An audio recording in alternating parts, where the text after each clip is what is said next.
naman tayo. Wala na tayong ganun. Dire-diretso tayo. Oo. Mag-ano naman yung lagalag, ha? Mag-ano na tayo.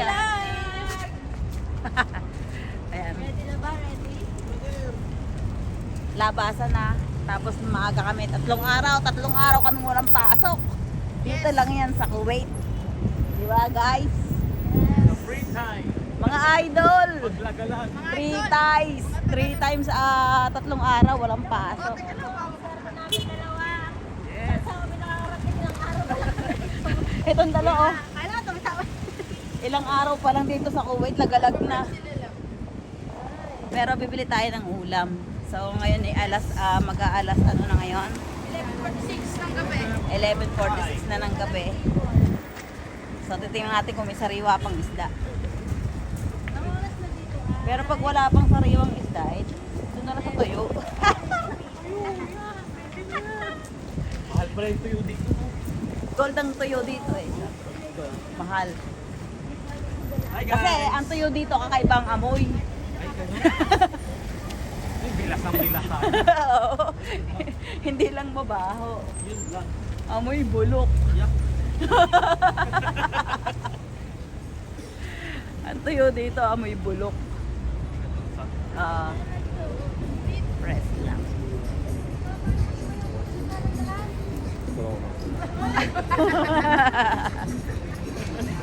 Parang hiyahiyan. Wala. Sa tulalo eh.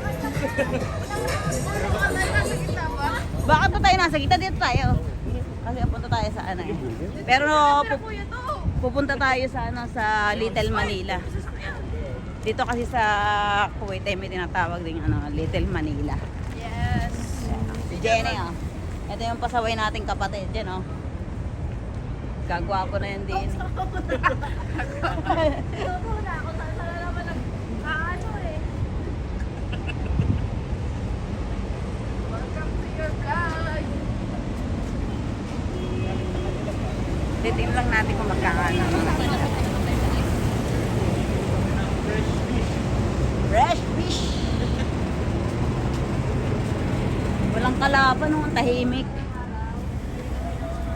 Tahimik.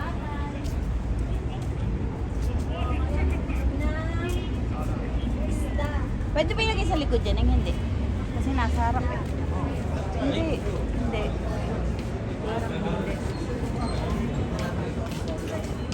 I want to buy this now. So,